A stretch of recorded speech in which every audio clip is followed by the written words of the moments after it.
Selamat datang di channel Belajar Arsitektur. Pada video kali ini kita akan mengupas tuntas salah satu karya ikonik dalam sejarah arsitektur modern dunia, Falling Water atau Casa Kaufman, karya agung arsitek legendaris Amerika Frank Lloyd Wright. Ini adalah sebuah rumah yang seolah menyatu dengan alam, berdiri megah di atas air terjun. Tapi di balik keindahannya tersimpan pula kontroversi, masalah teknis, hingga kritik yang tajam dari banyak kalangan. Yuk, mari kita mulai. Falling Water dibangun antara tahun 1936 hingga 1939. Terletak di Bear Run, Pennsylvania, Amerika Serikat.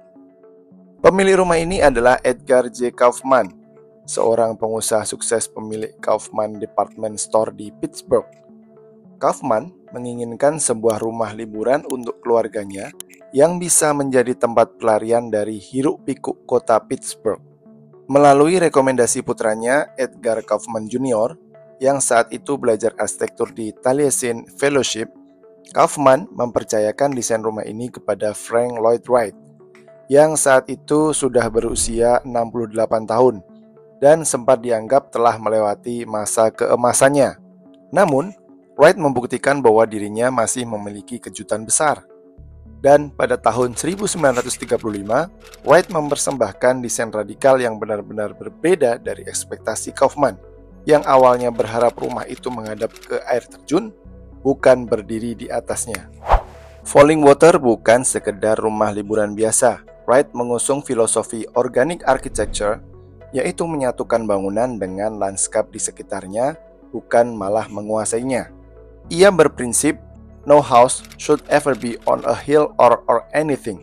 It should be of the hill, belonging to it. Dengan prinsip ini, Wright tidak hanya meletakkan rumah di dekat air terjun, melainkan di atasnya, membuat suara gemuruh air menjadi bagian dari atmosfer rumah. Wright menggunakan material lokal seperti batu dari sungai Bear Run, serta memperkenalkan cantilever masif dari beton, yang pada masanya merupakan inovasi yang sangat berani, bahkan dipandang nekat oleh sebagian insinyur. Falling Water memiliki sejumlah elemen desain yang membuatnya unik dan revolusioner. Di antaranya, cantilever dramatis, yaitu teras-teras beton melayang jauh di atas air, menciptakan kesan ringan yang menentang gravitasi. Kemudian material lokal. Batu lokal digunakan untuk dinding menyatu dengan bebatuan sekitar. Selain itu, transisi ruang tanpa batas. Tidak ada garis tegas antara interior dan eksterior. Jendela-jendela besar, sudut terbuka, serta balkon yang mengarah ke hutan menciptakan ruang yang seolah meluas ke lanskap. Harmoni suara dan visual, yaitu suara gemuruh air menjadi elemen tak terpisahkan dari suasana rumah. Fireplace berbatu alami. Wright bahkan memasukkan batu asli dari lokasi sebagai bagian dari perapian, menegaskan bahwa rumah benar-benar tumbuh dari tanahnya. Desain interior juga dirancang oleh Wright, termasuk furniture built-in, lampu, dan bahkan aksesori, sehingga rumah menjadi karya total, sebuah Gesamtkunstwerk dalam istilah Jerman. Pembangunan dimulai pada tahun 1936 dan selesai pada tahun 1939. Dalam rentang waktu tersebut, sejak tahap desain telah muncul pertentangan antara Wright dan insinyur yang ditunjuk, terutama mengenai cantilever utama. Kaufman sendiri memanggil insinyur independen yang menyarankan perkuatan struktur yang awalnya ditolak oleh Wright. Namun, pada akhirnya terjadi kompromi, meskipun masalah tersebut menjadi akar permasalahan serius di kemudian hari. Biaya total pembangunan mencapai sekitar $155.000 pada masanya, yang kalau sekarang setara dengan lebih dari $3 juta, termasuk interior dan desain landscape. Meskipun keindahannya diakui dunia, Falling Water tidak luput dari kritik keras, terutama dari aspek teknis. Apa saja?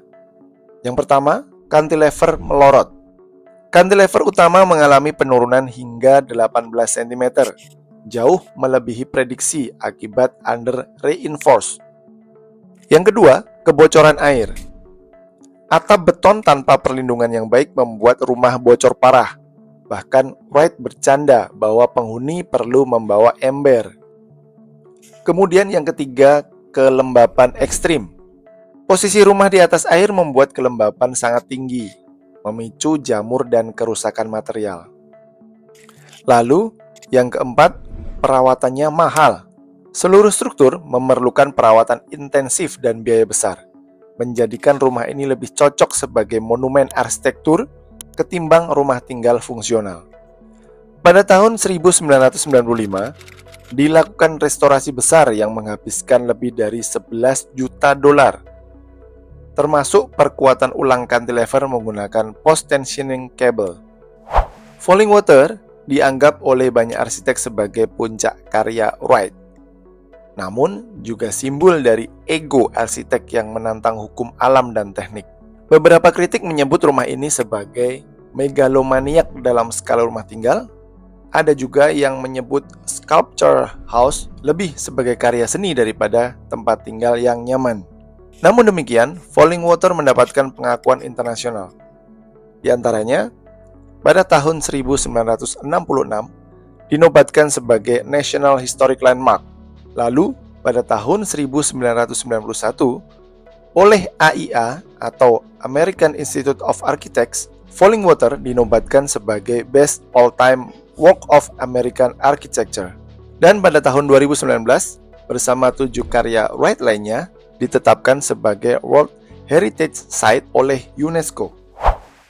Falling Water adalah ikon, simbol, dan legenda dalam dunia arsitektur. Ia membuka mata dunia tentang kemungkinan menyatukan manusia, arsitektur, dan alam dalam satu harmoni yang belum pernah tercapai sebelumnya. Namun di sisi lain, Falling Water juga menjadi pengingat keras bahwa keberanian artistik harus selalu diimbangi dengan tanggung jawab teknis. Sebuah karya yang indah, magis, namun sekaligus rapuh, layaknya mimpi manusia yang ingin menaklukkan alam, tetapi pada akhirnya harus tunduk pada hukum fisika. Terima kasih telah menyimak video kali ini. Jangan lupa like, share, dan subscribe channel Belajar Arsitektur untuk video-video arsitektur penuh inspirasi dan pengetahuan. Sampai jumpa di video berikutnya, dan salam arsitektur.